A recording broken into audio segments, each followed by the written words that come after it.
Bonjour, voici la liste des 5 quartiers les plus pauvres et reculés de Singapour dont vous n'imaginez pas l'existence. Dans cette vidéo, je vous donne le nom de ces quartiers-là et vous serez surpris des détails que nous allons vous donner. Et c'est pas ce qu'on voit sur YouTube. D'ailleurs, si vous auriez voulu aller vous installer à Singapour, peut-être ces quartiers peuvent aussi être un aubaine pour vous. Trouver des maisons de location à moins cher. Parce qu'il y a beaucoup de gens qui m'appellent souvent, ils veulent aller s'installer à Singapour et ils ne savent pas comment trouver une maison de location et ça coûte exactement combien. Et quels sont ces quartiers dont ils peuvent trouver ce genre de maisons à bas prix et moins cher. Donc concrètement, cette vidéo peut aussi être très intéressante pour vous parce que on va vous donner le nom de ces quartiers là et ce qui se passe là-bas. Et vous allez voir dans les images, c'est pas ce qu'on nous montre sur YouTube et les autres médias. Avant de continuer, je vais vous demander de vous abonner dans cette chaîne YouTube Réalité à l'étranger télévision. On parlera beaucoup de sujets pareils. Alors abonnez-vous pour ne pas rater nos prochaines vidéos. Bon, ici, avant que je vous donne la liste des 5 quartiers les plus pauvres de Singapour, il est important de noter que le terme zone pauvre est subjectif et peut être difficile à définir avec précision. Cependant, d'après les informations disponibles,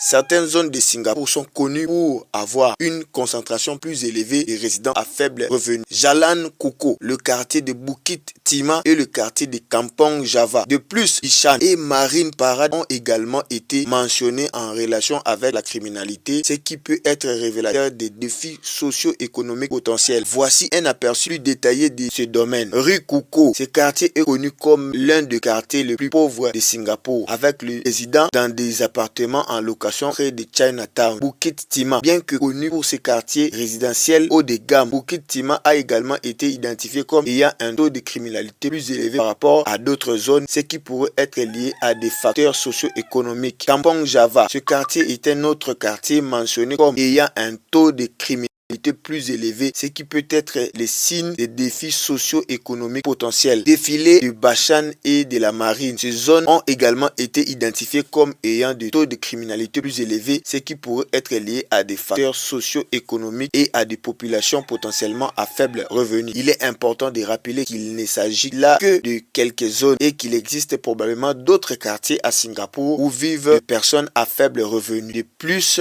Singapour dispose d'un solide système de sécurité sociale comprenant des programmes d'aide financière pour aider les familles à faible revenu. En fait, tenez à vous rappeler, dans ce genre de quartier, tu peux gagner jusqu'à $650 comme salaire minimum à Singapour. Si tu aurais voulu savoir si dans ces quartiers il y a des hôtels où ou des maisons de location où tu peux prendre ta maison, tu peux toujours nous contacter. On peut toujours vous aider à vous situer. Merci d'avoir suivi cette vidéo. N'oubliez pas de l'aimer, commenter, partager ça à vos frères et amis.